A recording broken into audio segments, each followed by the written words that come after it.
నా పేరు బీబీ, నేను చదువుకుంది 2వ తరగతి. ఇందులోకి వచ్చి 3 సంవత్సరాలన్నర. ఇందులోకి రాకముందు ఒక ప్రైవేట్ స్కూల్ ఆయమ్మని, అక్కడ 15 సంవత్సరాలు చేస్తే 3,000 నుంచి 8,000 వచ్చిన. ఇందులోకి వచ్చి 3 సంవత్సరాలన్నర, దగ్గర 4 సంవత్సరాలు కావచ్చు. ఇప్పుడు ఒక నెలకి 4,55,287 రూపాయలు ఒక నెలకి.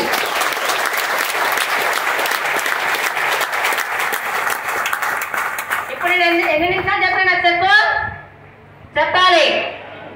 2 నిమిషాలు చెప్పిన నెలకని. మరి నాకు 2 నిమిషాలు చెప్పినంతలా నాకు చెక్ అలానే వచ్చిందా? మరి చెక్ ఇప్పుడు నేను రాగానే ఈ నెలకు వచ్చిన, వచ్చే నెలనే చెక్ వచ్చిందా? మరి రావాలంటే అందరు ఏం చేయాలి? నేను రోజు చెప్పే టెస్ట్ మనీ కాకుండా కొంచెం టెస్ట్ మనీ చెప్తా. నన్ను కూడా మీలాగానే ఎవరో ఒక అప్లై చేసి, నన్ను కూడా ఒక పాండు సార్ పరిచయం చేసిండు. అప్లై పరిచయం చేసి కానీ పని చేయాల్సింది ఎవరు? నేను కూడా మీలాగానే అందరు ఇంటింటికి పోయి 10 మందిని కూర్చోబెట్టి అమ్మలక్కలను తీసుకొచ్చి మీటింగ్ లో కూర్చోబెట్టినా. వస్తారా? ఒక్క ఏదో చెప్పిందని ఒక సబ్బు, ఒక నూనె కొన్నది, 2వ రేట్లు ఎక్కువ ఆగిపోయింది. ఇంకొక మీటింగ్ రమ్మంటే అమ్మో రోజు మీటింగ్, ఆ బస్ కిరాయిలు కూడా లేవు అన్నాను. మరి నేను కూడా అదే మాటలు వచ్చి ఎంఎస్ఆర్ గురువు గారికి పాండు సార్ చెప్పిన, రోజు అదే మాటలు నాకు చెప్పకమ్మా, నీకు డబ్బు కావాలంటే ఇక్కడ ఏం చెప్తున్నా చెయ్యి నువ్వు అని చెప్పిండు. మరి చెయ్యాలా అయిపోవాలా? ఐడి వేసి అప్లైన్ కాబట్టి ఆట ఆడాల్సింది ఎవరు? నేను. ఒక రాని నాడ కూర్చోబెడతా, ఎవరు చేసుకున్నాడు ఎవరంటారు? మేము అంటలా, నేను అంటలా? ఆడాల్సింది నేను, గెలవాల్సింది ఎవరు? నేను. ఏం చేసినట్టే మీటింగ్కి వచ్చిన, మీటింగ్ లో చెప్పినప్పుడల్లా ఫుల్ ఛార్జింగ్ అయింది. బయటికి పోయి చెప్తే రేపు మీటింగ్ అయినసరికి 2 ఆటోలు మాట్లాడి బుక్ చేసిన. 2 ఆటోలు మీటింగ్ వస్తారంటే తెల్లారి 2 ఆటోలు రోడ్డు మీద పెడితే ఒక ఆమె ఫోన్ తీస్తావు, ఒక ఆమె సాగుపోతున్నా, ఒక ఆమె మా పిల్లలు స్కూల్ కాదు, ఒక ఆయన మా ఆయన వద్దని ఫోన్ మొత్తం స్విచ్ ఆఫ్ చేసి ఎవరు రాకుండా అయిపోయారు. నేను కూడా Pandu sir phone switch off పెట్టినా. పాండు సార్ చెక్ పెరుగుతుంది, నేను కారణాలు చెప్పి ఆగుతున్నా, నేను ఏం చేస్తున్నా అన్నాడు.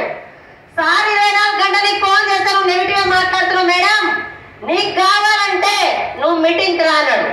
పాండు సార్ మీటింగ్ పోతున్నాడు, చెక్ పెడుతున్నాడు, నేను మీటింగ్ పోతున్నాను, చెక్ పెడతానని నేను ఒకటే చెప్పిన. అందరు వదిలిపెట్టి మీటింగ్ లకు వచ్చిన. ఆ మీటింగ్ కూడా ఒకటే అర్థమవుతుందా? సార్ ఒకటే ఏం చేస్తుండో నేను చేసి ఒక 3-4 నెలలు మీటింగ్స్ లే అటెండ్ అయినా. ఎవరు చెప్పలే, ఎవరు చెప్పినా ఆయమ్మ కంపెనీ ఎప్పుడు స్టార్ట్ అయింది ఇదేందన్నీ నాకు చెప్తారు. ముందు నాకు అర్థం కావాలంటే 3-4 నెలలు మీటింగ్లు అటెండ్ అయినా. అటెండ్ అయ్యి వాళ్ళతో జర్నీ చేస్తే టీం మాత్రం నిలబడది ఎట్లొచ్చిందో నాకు తెలియదు. నాకు తెలిసింది ఒకటే, ఇప్పటికి కూడా బుక్ పెట్టి రాయను, ప్లాన్ చెప్పని ఏది చెప్ప. సరే, మనిషికి ఒక శక్తి ఉంటది, అవునా కదా? నా దగ్గర ఉన్న శక్తి కనపడ్డవాడిని మొత్తం తీసుకొచ్చి మీటింగ్ లో కూర్చోబెట్టడం.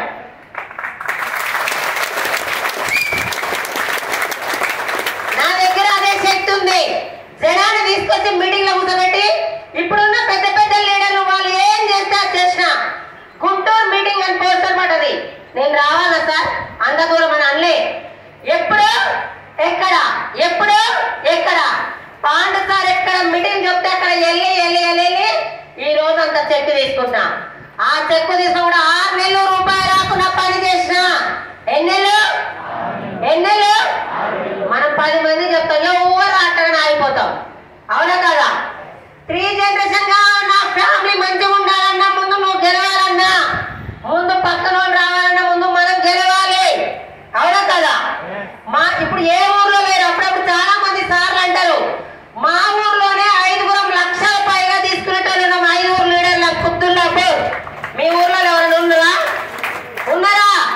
మరి నిలబడితే వచ్చిరా, అయిపోతే వచ్చిరా? మరి మీరు నిలబడి వచ్చలేదా? నేనేం చేసినట్టే 1 నుంచి